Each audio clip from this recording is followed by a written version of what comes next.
Last video में जैसा कि मैंने मेंशन किया था कि नेक्स्ट वीडियो से हम जो हैं मेंस के सिलेबस को स्टडी करेंगे कैसे पीवाईक्यूज के थ्रू। तो इस वीडियो में मैं स्टार्ट करूंगा पॉलिटी से, जो कि जीएस 2 का सबसे इम्पोर्टेंट टॉपिक है। एंड जो इसकी पीडीएफ होगी वो मैं अपने टेलीग्राम चैनल में अपलोड कर दूंगा, तो आप उसको वहाँ से डाउनलोड कर सकते हो, जिसमें मैंने पीवाईक्यूज जो हैं डिकोड किए हैं सिलेबस को पढ़ने के लिए।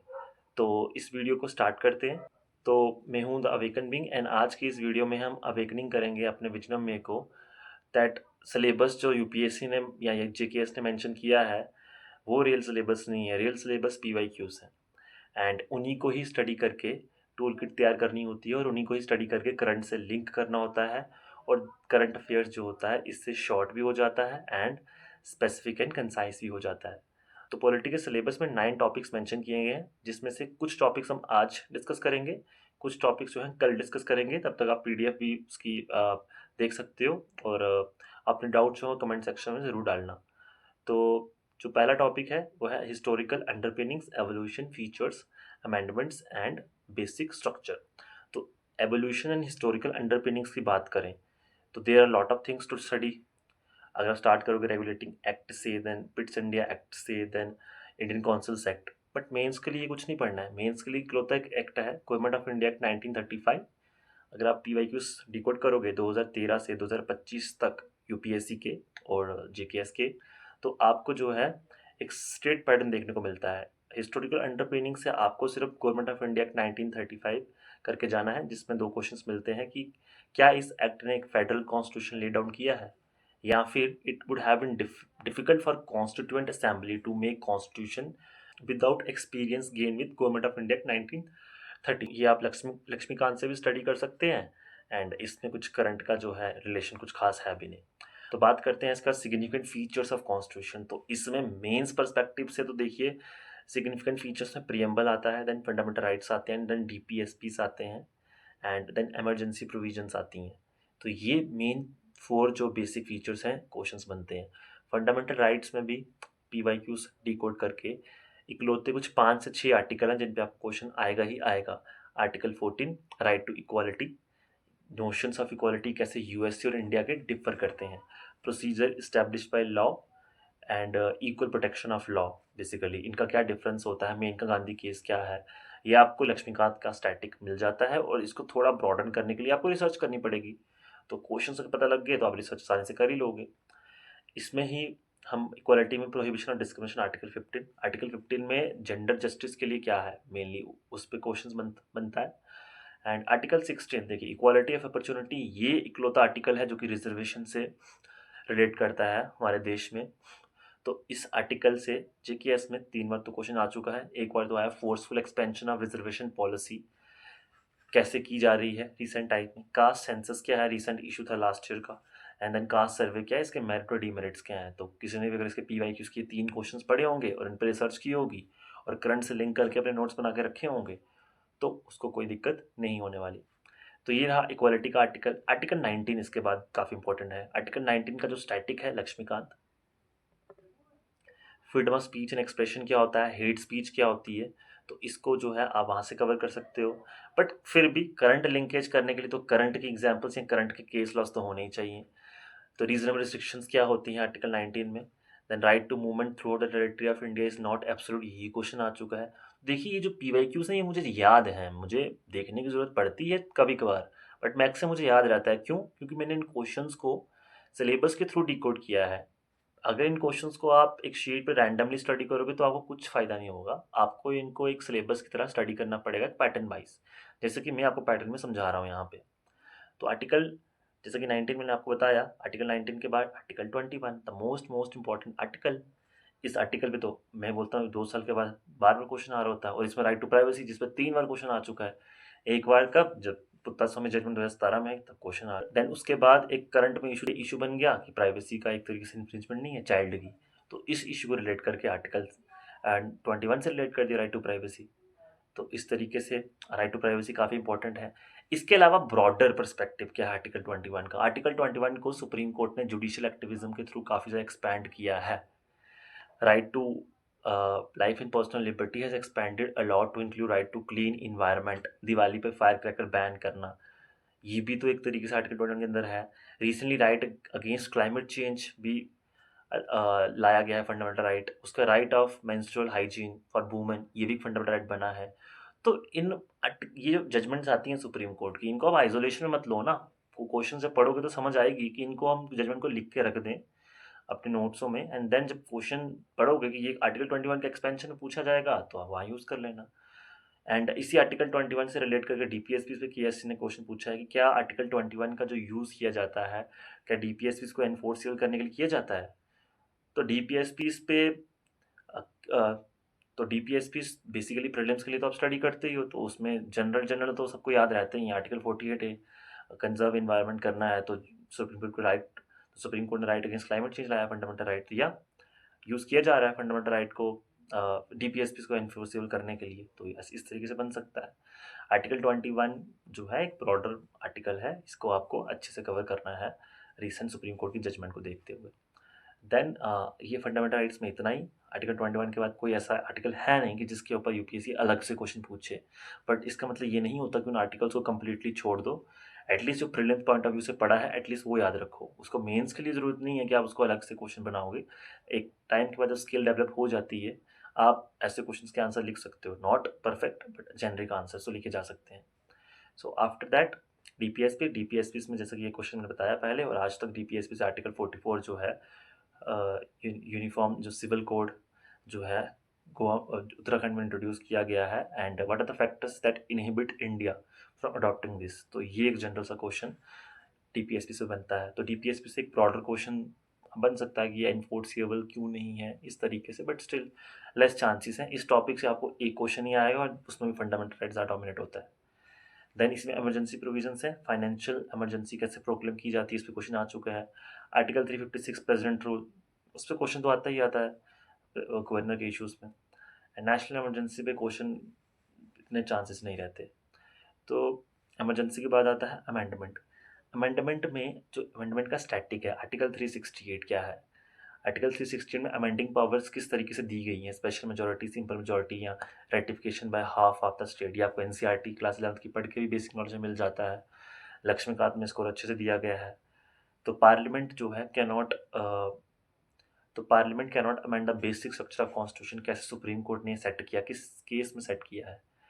ये क्वेश्चन पहले भी 2013 में आ चुका है, 2025 में दोबारा से क्वेश्चन आता है। उसमें बस क्वेश्चन का जो है वे ऑफ राइटिंग अलग हो गया कि सब्सटेंटिव एंड प्रोसीजरल लिमिटेशंस क्या हैं अमेंडिंग पावर ऑफ पार्लियामेंट के ऊपर, बट थीम तो सेम है ना। थीम तो यही है कि पार्लियामेंट की जो अमेंडिंग पावर है वो एब्सोल्यूट नहीं है, तो थीम सेम है, जस्ट क्वेश्चन डिफरेंट है। तो आपको थीम प्रिपेयर करना है, चाहे क्वेश्चंस की वर्डिंग जो है अलग हो। So after the first topic, then second topic, functions and responsibilities of union and state, and issues and challenges pertaining to federal structure, devolution of finances। Topic देखने में एक लग रहा है बट इसके 3 सेक्शंस है। Functions and responsibilities of union and states कहाँ से पढ़ें?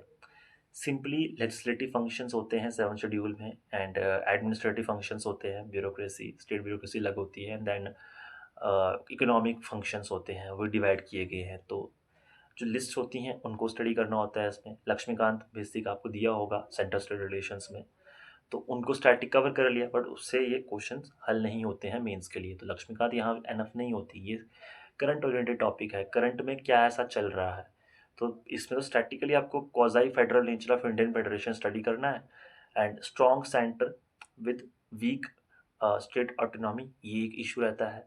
तो क्या क्या एग्जांपल्स हैं जो स्ट्रॉन्ग सेंटर शो करता है? ऑल इंडिया सर्विसेज है, सीबीआई का रोल है, देन गवर्नर का रोल है, ये स्ट्रॉन्ग सेंटर शो करते हैं। इसी से तो इशू बन जाते हैं। अगर आप इसके सारे पीवाईक्यूज देखोगे जो कि मैंने आपको पीडीएफ में मेंशन किए हैं, तो हर एक पीवाईक्यू हर एक इशू को शो करता है। किसी साल सीबीआई का इशू आया, CBI versus state police, general consent और स्टेट कंसेंट वाला इशू है। देन एक बार ऑल इंडिया सर्विस का इशू आ जाता है, आईएएस कैडर पॉलिसी में चेंज आया है, क्या स्टेट को इम्पैक्ट करेगा। या फिर कभी आता है पार्टी वाला कि नेशनल पार्टीज फेवर करती हैं सेंट्रलाइजेशन को, रीजनल पार्टीज फेवर करती हैं स्टेट ऑटोनॉमी को। या फिर एक general question, cooperation, confederation and competitive federalism जो है उसने शेप किया है इंडिया को। तो आपको इस टॉपिक को 3 हिस्सों में डिवाइड करना है। कोऑपरेटिव फेडरलिज्म में क्या-क्या है, नीति आयोग है, उसका रोल आ सकता है, उससे पहले प्लानिंग कमीशन थी। तो इन दोनों का ट्रांजिशन बनता है। ये स्टैटिक क्वेश्चंस हैं बट ये रिपीटेटिव हैं, एवरग्रीन टॉपिक्स हैं। देन कन्फेडरेशनल फेडरलिज्म में इंटरस्टेट डिस्प्यूट्स बताओ, सेंटर स्टेट डिस्प्यूट बताओ, कृष्णा रिवर डिस्प्यूट पे तो जेकेएस ने अभी रिसेंटली क्वेश्चन पूछा है। एंड गवर्नर का इशू है, प्रेजेंट रूल जो है आर्टिकल 356 वो क्यों डिक्लाइन होता है पोस्ट 1990s, इस तरह से क्वेश्चन बनाया गया है। इसके अलावा कम्पिटिटिव फेडरलिज्म, इस पे question STG index NITI Aayog का रिसेंट रिलीज किया है। तो देखो ये रिसेंट के जो न्यूज़ हैं कैसे आपको पता लगेंगे कि ये पढ़ने हैं, इन क्वेश्चंस को जान के अच्छे से डिकोड करके। तो ये एक जनरल टॉपिक है और इसी में ही हर साल क्वेश्चन चेंज करता है। 2024 में डाल दिया कि is India's federal structure in jeopardy, JKS में क्वेश्चन आया है। 2025 में यूपीएससी ने डाल दिया कि रिसेंट एवोल्यूशन क्या हुआ है सेंटर स्टेट रिलेशंस का, क्या रिसेंट चेंजेस आई हैं एंड क्या वे हेड होने चाहिए। तो वही इश्यूज, कॉपरेशन के लिए हमने 101st अमेंडमेंट भी लाई है फिजिकल फेडरलिज्म इंश्योर करने के लिए। तो लेजिस्लेटिव फंक्शंस में क्या इश्यूज हैं, जैसे कि कॉन्करेंट लिस्ट में इशू होता है, एग्रीकल्चर एक स्टेट सब्जेक्ट है या कभी उस पर लॉ सरकार बना देती है, इस तरीके के इश्यूज हैं। इस तरीके के टॉपिक्स को पढ़ के करंट के लिए बस थोड़ी बहुत एग्जांपल्स आप यूज़ करोगे तो आपका एक एवरग्रीन जो है आंसर या नोट्स रेडी हो जाते हैं। तो फेडरलिज्म में दूसरा टॉपिक तो फेडरलिज्म में लास्ट टॉपिक आता है devolution of finances up to local. देखिए लोकल गवर्नमेंट में तो मैक्सिमम मान के चलिए क्वेश्चन बनता ही बनता है। आप इनके क्वेश्चन देखना, आप हर साल क्वेश्चन की वर्डिंग चेंज हो जाती है जबकि मतलब सेम होता है। तो analyse the impact of democratic decentralisation at the ground level, या फिर कभी बार क्वेश्चन आता है कि लोकल गवर्नमेंट जो है they have they have lack of functions, functionaries या funds and state seem to show reluctance to provide them functionaries and funds, why it is so. तो इन क्वेश्चंस को पढ़ के इनके ऊपर रीजंस देखिए क्यों लोकल गवर्नमेंट में वुमेन रिजर्वेशन जो लाई थी उसका इम्पैक्ट अच्छा नहीं आया है। सरपंच पति का इशू तो एनसीईआरटीज में हर कोई पढ़ता है, बट जो रीसेंट डेटा बेस्ड फैक्ट्स होते हैं रिसर्च कीजिए, आर्टिकल्स के ऊपर हिंदू के ऊपर सर्च कीजिए कि कितनी वुमेन जो हैं कहीं ना कहीं इस टाइम पे कहीं ना कहीं पोस्ट पे हैं सरपंच के, या फिर या म्यूनिसिपल काउंसिल्स में हैं, या क्या करप्शन होता है वहाँ पे। अर्बन लोकल बॉडीज़ और रूरल लोकल बॉडीज़ को अगर मर्ज कर दिया जाएगा तो क्या बेनिफिट हो सकते हैं। Make your own opinion. Read articles. Make your own opinion. Always try to improve. Even I have studied for mains for the last I think 2 to 3 years.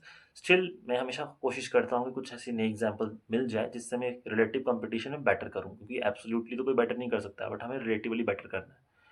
तो ये क्वेश्चन हर किसी के पास होंगे बट इनको देखने का नज़रिया और इनको प्रिपेयर करने का नज़रिया वो डिफरेंट है and that makes you unique. तो इसको डिफरेंट डेटास के साथ या डिफरेंट एग्जाम्पल के साथ हर कैंडिडेट अलग करता है और जो सबसे बेटर करता है वो जो है इसको क्लियर करता है। तो ये लोकल गवर्नमेंट का टॉपिक हो गया, इसमें फाइनेंस कमीशन भी आता है, इसमें क्या रिफॉर्म्स ला सकते हैं लोकल गवर्नमेंट में वो टॉपिक भी आता है। तो जनरल टॉपिक है, इसमें आपको 10 क्वेश्चन देखने को मिल जाएंगे पीवाईक्यूज में, बट थीम सबका सेम है। तो ये था हमारा सेकंड टॉपिक। इसके बाद टॉपिक आता है पार्लियामेंट एंड स्टेट लेजिस्लेचर। इसकी स्ट्रक्चर क्या है, इसकी फंक्शन क्या है, कंडक्ट कैसे करता है business, then power and privileges and then issues से सेम पैटर्न पे। Structure of parliament and state legislature, तो लोकसभा का स्ट्रक्चर और स्टेट लेजिस्लेटिव असेंबली का स्ट्रक्चर, राज्यसभा का स्ट्रक्चर एंड लेजिस्लेटिव काउंसिल का स्ट्रक्चर, चारों का स्ट्रक्चर इंपॉर्टेंट है। इसमें से लेजिस्लेटिव काउंसिल के स्ट्रक्चर पे क्वेश्चन आ चुका है पहले से ही। 2025 के यूपीएससी में जे&के स्टेट असेंबली के पावर्स पे क्वेश्चन आ गया है। तो जम्मू कश्मीर जो है उस पर एक क्वेश्चन देखने को मिलता ही मिलता है मेंस में GS2 में। उसके अलावा राज्यसभा जो है एक यूजलेस टिप्पणी टायर से कैसे प्रोडक्टिव होता जा रहा है रिसेंट टाइम में, ये क्वेश्चन भी एक बार देखने को मिला था। तो ये क्या शो करता है कि इनके स्ट्रक्चर के ऊपर काफ़ी आपको फोकस करना है एंड कंपोजिशन के ऊपर भी। वुमेन रिजर्वेशन एक्ट पास हुआ है रिसेंटली एंड क्या सच में डिस्क्रिप्टिव जो रिप्रेजेंटेशन होती है कैन इंश्योर सब्सटेंटिव रिप्रेजेंटेशन, इस तरीके से थिंक कीजिए और इसको आप यूज़ कर सकते हो और इसको आप रिलेट कर सकते हो जो लोकल गवर्नमेंट में वुमेन रिजर्वेशन दी गई है कितना ही चेंज आया है उससे। तो women in parliament, women in local government, किस तरीके से भी वुमेन का जो एक न्यू थीम है वो इमर्ज हुआ है कुछ सालों में। तो इसके बाद जो फंक्शनिंग होती है, फंक्शनिंग में जो हमारे पार्लियामेंट के, अब बोलो कि सेशन पे क्वेश्चन आ जाएगा कि बताओ कितने सेशन होते हैं पार्लियामेंट में, या फिर बताओ different types of motion in parliament. इस तरीके के इजी क्वेश्चंस बनाने के लिए मेंस नहीं है। मेंस जो होगा हमेशा आपकी ओपिनियन, आपकी थिंकिंग, आपकी ब्रेनस्टॉर्मिंग को चेक करेगा। तो क्वेश्चन कुछ ऐसा डालेगा कि पार्लियामेंट कैसे इंश्योर करता है एग्जीक्यूटिव की अकाउंटेबिलिटी और क्या वो सक्सेसफुल हो पाया है। तो इसमें आपको मोशंस हो गए, ये जितने भी बजट फॉर्मुलेशन का तरीका होता है इनको मेंशन करना है एंड रीसेंट एग्जांपल का यूज़ करना है, कहाँ कहाँ पे पार्लियामेंट फेल हुआ है, कहाँ कहाँ पार्लियामेंट्री कमेटीज इफेक्टिव नहीं है। तो यहीं से ही फंक्शनिंग में एक तो बनता है इनकी पावर्स के ऊपर क्वेश्चन बनता है, लॉ मेकिंग पावर क्या है पार्लियामेंट की, फाइनेंशियल पावर्स क्या है। आल्दो जनरली इन पे क्वेश्चंस नहीं आता है बिकॉज ये इजी टॉपिक्स होते हैं। यूपीएससी या जीकेएस ट्राई करता है कि क्वेश्चंस थोड़े ज़्यादा क्रिएटिव हों, जिससे कैंडिडेट हो उसको ज़्यादा सोचना पड़े कि इसमें क्या लिख सकता हूँ, जो लक्ष्मीकांत से ना मिले, जो किसी ऐसे बेसिक सोर्स से ना मिले आपको। तो पार्लियामेंट में जॉइंट सेशन तो स्टैटिक के ऊपर एक बार क्वेश्चन आया कब कब होता है, तो ऐसे ही कुछ भी स्टैटिक आ सकता है, तो वो तो प्रीलिम्स के लिए पड़ा होता है। बात करते हैं मेंस में, आते हैं पार्लियामेंट्री प्रिविलेजेस। पार्लियामेंट्री प्रिविलेजेस किस किस को होते हैं, क्यों ये कोडिफाइड नहीं है। तो ये क्वेश्चन एक बार आ चुका है, तो इस क्वेश्चन को प्रिपेयर कर दीजिए और वे अहेड में कमेटीज़ की रिपोर्ट्स खुद से बनाइए। तो जिन पे क्वेश्चन आ चुका होता है उनको थोड़ा एक्सटेंड करना होता है और कुछ नहीं करना होता है। तो इसके अलावा पार्लियामेंट्री प्रिविलेजेस के बाद जो है प्रिसाइडिंग ऑफिसर्स में स्पीकर का रोल। स्पीकर जो है, वंस स्पीकर ऑलवेज स्पीकर, क्या इंडिया को फॉलो करना चाहिए। एंड रिसेंटली जेकेएस में क्वेश्चन आया बिकॉज स्पीकर का रिमूवल जो था कंसिडरेशन में चल रहा था पिछले एक दो साल, पिछले पिछले साल। तो स्पीकर को जो होता है इम्पार्शियल एक्ट करना होता है, बट जो प्रेजेंट रियलिटीज़ हैं वो चैलेंज करती हैं इस पैटर्न को, तो क्रिटिकली एनालाइज कीजिए। इस तरीके से क्वेश्चन आया। नो डाउट यूपीएससी 2026 में ये इसी तरीके का क्वेश्चन देखने को मिल सकता है। So that question will be very crucial for UPSC जो कैंडिडेट्स हैं जो 2026 का मेंस लिखने जा रहे हैं। स्पीकर के साथ साथ जो वाइस चेयरमैन है राज्यसभा का, बेसिकली वाइस प्रेसिडेंट है। तो स्पीकर के साथ साथ जो जो चेयरमैन होता है राज्यसभा का, जैसे दैट इज़ वाइस प्रेसिडेंट, उस पर क्वेश्चन भी आया हुआ। तो प्रिसाइडिंग ऑफिसर्स भी इंपॉर्टेंट है, स्ट्रक्चर भी इंपॉर्टेंट है। इसके अलावा क्या जो जनरल क्वेश्चन बनता है वो बनता है कि कैसे रिसेंटली पार्लियामेंट्री डिसरप्शंस होती हैं, उससे प्रोडक्टिविटी कैसे डिक्लाइन होती है, ये है। बट इससे पहले आप पार्लियामेंट्री कमेटीज़ क्या होती हैं, उनके जो चार, उनके डिपार्टमेंटल स्टैंडिंग कमेटीज़ का क्या रोल है, क्या प्रॉब्लम्स हैं। देन फाइनेंशियल कमेटीज़, जिसमें estimate committee, public account committees, ये जो कमेटीज़ हैं इनका क्या रोल है। तो कमेटीज़ के ऊपर एक जनरल क्वेश्चन तैयार करके बैठिए और स्पेसिफिक होकर सबके पॉइंट्स लिखिए, केसेस के साथ लिखिए। देखिए लक्ष्मीकांत में आपको स्ट्रक्चर मिलेगा स्टैटिक का, प्रीलिम्स ओरिएंटेड। अब करंट के लिए तो आपको देखना पड़ेगा ना कि रिसेंटली पब्लिक अकाउंट कमेटी ने कौन सा बिल जो था उसको स्टडी किया और उसको अच्छी रिकमेंडेशन के साथ लाया वापस पार्लियामेंट में। तो इस तरह की सक्सेस एग्जाम्पल और फेलियर एग्जाम्पल भी, कि बिल जो रेफरल रेट है वो कम हो चुका है, या फिर नॉन बाइंडिंग रिकमेंडेशंस होती हैं। इस तरह के कुछ स्टैटिक पॉइंट, कुछ करंट पॉइंट और कुछ अच्छे से वे हेड देखिए, रिसर्च करते रहिए। बट इन्हीं क्वेश्चंस पे रिसर्च करते रहिए और इन्हीं क्वेश्चंस को प्रैक्टिस भी करते रहिए लिख लिख के। तो ये पार्लियामेंट्री कमेटीज हो गई एंड जनरल क्वेश्चन मैंने आपको पहले ही बताया। और एंटी डिफेक्शन जो लॉ है उससे, उसकी वजह से कैसे इंडिविजुअल एमपीज का रोल है वो डिक्लाइन हो रहा है, इस पे एक बार क्वेश्चन आया हुआ है। एंड कैसे कैबिनेट सिस्टम जो ग्रो करता है उसकी वजह से पार्लियामेंट्री सुप्रीमेसी डिक्लाइन कर रही है। तो these kind of questions are real questions of mains, जो कि एक क्रिएटिव माइंडसेट को शो करते हैं। अगर एग्जामिनर से क्वेश्चन डालता है तो वो आपकी ब्रॉडर पर्सपेक्टिव चेक कर रहा है, वो ये नहीं चेक करता आपको पार्लियामेंट पूरा आता है, पूरे मोशंस पता है, पूरे आर्टिकल्स पता है। जस्ट चेकिंग कि कैसे आप रिलेट कर रहे हो कि कैबिनेट सिस्टम ग्रो करने से पार्लियामेंट्री सुप्रीमेसी डिक्लाइन होती है, कैसे होती है। तो यही जनरल छोटे छोटे इश्यूज आपको रिलेट करने हैं। Prime minister form of government में प्राइम मिनिस्टर ही, मिनिस्टर्स, तो मिनिस्टर जो होते हैं वो अकाउंटेबल कम हो रहे हैं आजकल पार्लियामेंट को। बिल पास किए जा रहे हैं बिना पार्लियामेंट के अप्रूवल, बिल पास किए जा रहे हैं वॉइस वोट से, कैसे उससे डिक्लाइन हो रहा है डिबेट्स में। तो इस तरीके से क्वेश्चन, या क्रिमिनलाइजेशन ऑफ पॉलिटिक्स कैसे हो गई है। तो पीआरएस जो लेजिस्लेटिव रिसर्च करके वेबसाइट है, तो उस पर आपको इनके डेटा कोड्स, तो उस पर आपको इनके डेटा बैंक मिल जाते हैं, तो आप उनको उन पर रिसर्च कर सकते हो। So that was all about parliament and state legislature के बारे में। इसके अलावा जो फोर्थ हमारा टॉपिक आता है वो है structure and function of executive and judiciary and role of pressure groups. ये एक ही टॉपिक में मेंशन किया है यूपीएससी ने, और बट इसके अंदर तीन पार्ट हैं। एक होता है एग्जीक्यूटिव, तो एग्जीक्यूटिव में आपको डिवाइड करना है president, then governor and then prime minister and cabinet. Now Laxmikanth आप देखोगे तो एग्जीक्यूटिव प्रेसिडेंट की कितनी सारी पावर्स दी गई हैं, या इलेक्शन कितना फैक्चुअल दिया गया, तो इतना फैक्चुअल तो नहीं पढ़ना होता है। जनरली प्रेसिडेंट का इलेक्शन पे क्वेश्चन आया हुआ है, बट वो कंपैरिजन के साथ आया था कि इंडिया और फ्रांस के प्रेसिडेंट के बीच में क्या इलेक्शन जो स्ट्रक्चर होता है वो क्या, उसका क्या कंपैरिजन है दोनों के देशों के बीच में। इसी के साथ साथ जो प्रेसिडेंट की दो पावर्स हैं, उस पर क्वेश्चन देखने को मिला है, pardoning power of president and ordinance making power of president. Pardoning power of president of India और pardoning power president of USA कैसे अलग है, या फिर वीटो पावर जो होती है यूएसए की या फिर इंडिया की प्रेसिडेंट की, वो कैसे डिफरेंट है। इस पे क्वेश्चन नहीं आया आज तक वीटो पावर के ऊपर, बट आ सकता है। तो ये तीन जो पावर्स हैं मेनली प्रेसिडेंट की, इस पे क्वेश्चन बनता है। इसके अलावा प्रेसिडेंट के ऊपर आप बोलो इतने कुछ खास क्वेश्चन नहीं बोलते हैं। इसके अलावा गवर्नर का जो रीप्रोमulgation ऑफ ऑर्डिनेंसेस हैं वो एक इशू है। 2 बार यूपीएससी ने क्वेश्चन पूछा हुआ है इसके ऊपर, और सुप्रीम कोर्ट ने क्या कहा हुआ है। देखो पॉलिटी के क्वेश्चंस में आपको हर एक चीज़ को सुप्रीम कोर्ट की जजमेंट के साथ रिलेट करना ही करना है। ये आपको एक एज देगा आपके आंसर्स में। कोई भी चीज़ हो, चाहे फंडामेंटल राइट की चीज़ हो, डीपीएसपी की चीज़ हो, चाहे यूनियन एंड रिस्पॉन्सिबिलिटीज़ की जो फंक्शंस होते हैं उसमें उसकी चीज़ हो, आपको उसको रिलेट सुप्रीम कोर्ट से ही करना है। जैसे कि फंक्शंस ऑफ यूनियन में एंड स्टेट में एक डॉक्ट्रिन आती है, doctrine of harmonious construction and doctrine of federal supremacy. ये किसने दी है? सुप्रीम कोर्ट ने दी है। तो उस टॉपिक में सुप्रीम कोर्ट का क्या डॉक्ट्रिन है वो भी आपको मेंशन करना है। तो सिमिलरली सुप्रीम कोर्ट ने कैसे गवर्नर की ऑर्डिनेंस मेकिंग पावर को रिस्ट्रिक्ट किया है, इसको भी आपको ध्यान में रखना है। तो गवर्नर का जनरल देखो, गवर्नर का आप पता है फिक्स टेन्योर नहीं है, क्या प्रॉब्लम्स हैं, क्या वे हेड होने चाहिए। तो सरकारी कमीशन, पुंछी कमीशन, इसकी रिपोर्ट तो लक्ष्मीकांत में भी आपको मेंशन की गई है, एंड उसको आप देख सकते हो। देखिए एक हद के बाद कोई भी बुक खोल के नहीं देखता है, उसके बाद एक एप्टीट्यूड डेवलप हो गया होता है, तो आप खुद से भी रिसर्च कर सकते हो। एआई का यूज़ कर लो, या फिर नेट पे आप किसी आर्टिकल को देख लो, क्रेडिबल सोर्स को देख लो, पीआईबी को देख लो। बट पीआईबी चलो पॉलिटी के आर्टिकल इतना अच्छे से कवर नहीं करता है। पी लक्ष्मीकांत स्टैटिक रखो और उसके अलावा रिसर्च करते रहो, ऑनलाइन आपको मिल जाएंगे सुप्रीम कोर्ट के cases. And after that PM and cabinet में देखो प्राइम मिनिस्टर का रोल नहीं क्वेश्चन आता है, या कैबिनेट मिनिस्टर्स कितने होते हैं, या प्राइम मिनिस्टर के क्या फंक्शंस होते हैं, इस तरीके से कोई क्वेश्चन नहीं बनता है। यहाँ क्वेश्चन बनता है, एक तो 91st कॉन्स्टिट्यूशन अमेंडमेंट में क्वेश्चन आ चुका है कि साइज ऑफ कैबिनेट और प्रोडक्टिविटी में क्या रोल है। जितना बड़ा कैबिनेट उतना अच्छी प्रोडक्टिविटी, इतना कम उतनी अच्छी बात है। तो आपको दोनों साइड देखना है इस क्वेश्चन के।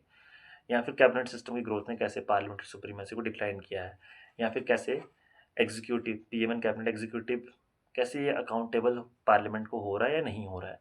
इस तरह के क्वेश्चंस के ज़्यादा चांस होते हैं, और इस तरीके के क्वेश्चंस में काफ़ी ब्रॉडर स्कोप होता है आंसर को लिखने का, और इसलिए आपके पास 1 साल होता है मेंस में अच्छी अच्छी एग्जाम्पल और अच्छे अच्छे केसेस को यूज़ करने का इस तरह के क्वेश्चंस के आंसर में। सो इसके बाद आता है प्रेशर ग्रुप्स। तो इसको आता है प्रेशर ग्रुप्स और उनका रोल क्या है। तो प्रेशर ग्रुप्स देखिए सिंपल स्टैटिक लक्ष्मीकांत में दिया है प्रेशर ग्रुप्स क्या होते हैं, कैसे इन्फ्लुएंस करते हैं पब्लिक पॉलिसीज़ को। बट लक्ष्मीकांत ने ये नहीं दिया होगा कि रीसेंट ट्रेंड क्या चल रहा है प्रेशर ग्रुप्स का। तो तो जैसे कि रिसेंटली इनफॉर्मल प्रेशर ग्रुप्स का जो इंक्रीज़ हो रहा है, डिजिटल कैंपेनिंग्स चल रहे हैं, या फिर ऑनलाइन, या फिर एनजीओज, इन्वायरमेंटल एनजीओज एक्सपैंड कर रहे हैं इन्वायरमेंटल जस्टिस के लिए। तो इस तरीके से कैसे इन्फॉर्म प्रेशर ग्रुप्स इन्फ्लुएंस कर रहे हैं। देखिए मेथड तो सेम रहेंगे ना उनके भी इन्फ्लुएंस करने के, थीम तो सेम रहेगा। मान लो फार्म प्रोटेस्ट चल रहा है और क्वेश्चन आ गया फार्मर क्या मेथड यूज़ करते हैं पब्लिक प्रेशर बनाने के लिए सरकार को, तो क्या मेथड तो मेनली सेम होते हैं, कुछ डिफरेंट हो सकते हैं। अगर आपने उस साल के करंट में सुना भी होगा कि रोड बंद कर दिया, तो उस तरीके से क्वेश्चन आप कर लोगे। एक बार जैसे कि एक बार हुआ था कि फार्मर्स नदी के बीच में खड़े होकर प्रोटेस्ट कर रहे थे, तो इस तरीके के जो मेथड्स होते हैं, इस तरीके से जो मेथड होते हैं अगर आप मेंशन करोगे तो आपका आंसर यूनिक बनता है। लक्ष्मीकांत के स्टैटिक से हटके, या जो हर कोई लिखता है उससे यूनिक बनता है। तो आपको खुद से उन एग्जाम्पल्स को ढूंढते रहना है as prescribed by PYQ oriented syllabus. Pressure groups के बाद जुडिशरी का स्ट्रक्चर में एनजैक जब अनकॉन्स्टिट्यूशनल डिक्लेयर किया था सुप्रीम कोर्ट ने, इसमें क्वेश्चन आ चुका था। तो क्रेडिट तो ये तो होना ही था कि कॉलेजियम सिस्टम के ऊपर क्वेश्चन जीकेएस में आया था 2023 में, तो इसलिए यूपीएससी में 2025 में भी कॉलेजियम सिस्टम में क्वेश्चन आया, कैसे एवोल्यूशन हुआ है, क्या उसके प्रॉब्लम्स होते हैं, क्या करना चाहिए। तो ये तो टॉपिक 1 साल न्यूज़ में चलता रहा, इससे जुडिशरी का क्वेश्चन निकल जाता है। या फिर जुडिशियल रिव्यू क्या होता है, IR कोल्हो के इसमें क्या कहा है, और क्या ये बेसिक स्ट्रक्चर का पार्ट है जुडिशियल रिव्यू। जुडिशियल रिव्यू के साथ साथ जुडिशियल एक्टिविज्म क्या होता है, जुडिशियल एक्टिविज्म के डिफरेंट डिफरेंट डोमेन्स, जैसे कि पब्लिक इंटरेस्ट लिटिगेशन कब एक्सपैंड हुआ, क्या उसने इंपॉर्टेंस रोल प्ले किया है हमारी इंडिया की जुडिशरी को ग्लोबल रेपुटेशन प्रोवाइड करने में। या फिर इसके साथ साथ जुडिशियल जो लेजिस्लेशंस आती हैं, कैसे जुडिशरी जो है इन्वायरमेंटलाइजेशन, कैसे जो जुडिशरी जो कॉन्स्टिट्यूशनलाइजेशन कर रहा है इन्वायरमेंटल जस्टिस का, ये भी तो एक तरीके से जुडिशियल एक्टिविज्म हुआ। या फिर वुमेन या जेंडर जस्टिस को कैसे जुडिशरी एक्सपैंड कर रही है। तो जुडिशियल एक्टिविज्म में काफ़ी सारे डोमेन्स हो सकते हैं। जितने डोमेन्स आप खुद से प्रिपेयर करके जाओगे उतना आपको उस आंसर को मल्टी डायमेंशनल बनाने में आसानी होगी। बट इसी के साथ इशू आ जाता है judicial overreach, when judiciary started taking control of domain of executive or parliament that impact the balance of separation of power principle। And इस बैलेंस की वजह से ही जो जुडिशरी है एंड नेशनल हाईवे साइड लीकवर जो केस हुआ था जिसमें जुडिशरी ने कहा था कि बैन कर दिया जाएगा, तो इस एक तरीके से ये एग्जीक्यूटिव की ब्रीच की, एक तरीके से एग्जीक्यूटिव के फंक्शंस की ब्रीच की गई थी। तो इस तरीके से जुडिशरी का जो ओवररीच है उसको कैसे रेगुलेट करें, तो जुडिशियल रिस्ट्रेंट का कंसेप्ट लेके आया गया। या फिर जुडिशियल जो कॉन्स्टिट्यूशनल मॉरलिटी का कंसेप्ट है जिसपे क्वेश्चन 2000 जिसपे क्वेश्चन एक बार आ चुका था और लास्ट ईयर यूपीएससी ने दोबारा से क्वेश्चन पूछा कैसे जुडिशियल इंडिपेंडेंस और जुडिशियल अकाउंटेबिलिटी को चेक करेगी। तो कॉन्स्टिट्यूशनल मॉरलिटी का कंसेप्ट जो है काफ़ी इंपॉर्टेंट डॉक्ट्रिन है। इसी से रिलेट करके जुडिशियल डॉक्ट्रिन्स पे क्वेश्चन, जुडिशरी की क्या क्या मेजर डॉक्ट्रिन्स है, देखो फेडरल सुप्रीमेसी की मैंने बताई, हार्मोनियस कंस्ट्रक्शन की मैंने बताई, कॉन्स्टिट्यूशनल मॉरलिटी की मैंने बताई, then then basic structure doctrine तो है ही है। तो ये तो चार तो मेजर मेजर हैं। इसके अलावा देखिए रीसेंट डॉक्ट्रिन कौन सी है, बिकॉज काफ़ी कम कैंडिडेट्स को पता होता है। और अगर आप एक अच्छी सी डॉक्ट्रिन और देख लोगे, अगर आप उन चीज़ों को भी प्रिपेयर करते हो तो आप कंपटीशन में और ऊपर जाते हो। एंड लास्ट में आता है जुडिशियल रिफॉर्म्स। तो जुडिशरी रिफॉर्म्स के लिए क्या करना चाहिए, तो वुमेन का रोल जुडिशरी में इंक्रीज करना है, या digitisation of judiciary, that thing. इस पे क्वेश्चन नहीं बना है अभी तक, बट चांसेस आर दैट कि इस पे क्वेश्चन भी आ सकता है रिसेंट ट्रेंड को देखते हुए। सो ये लास्ट में रिफॉर्म्स हो गए जुडिशरी के, एंड इससे आपका फोर्थ टॉपिक भी फिनिश होता है। तो इस वीडियो में हमने की इन 4 टॉपिक्स की बात। नेक्स्ट वीडियो में जो पॉलिटी के आगे के 5 टॉपिक्स हैं हम उसके बात करेंगे। तब तक आप जो पीडीएफ में टेलीग्राम ग्रुप में भेजूंगा आप उसको देखना, and then tell me about your doubt in comment section. And I hope इस वीडियो के थ्रू आज आप भी एक अवेकन्ड बीइंग की तरह यूपीएससी के मेंस के सिलेबस को देख पा रहे हो, that how you have to prepare. You don't have to worry about sources and notes. You have to worry about that if you are going in the right direction or wrong direction। PYQ को सिर्फ देखना नहीं होता है, सिर्फ पढ़ना नहीं होता, सिर्फ नोट्स नहीं बनाने होते हैं, उनको एक तरीके से आपको रिटेन करना होता है, like I have retained, and I hope you will also retain if you follow this approach.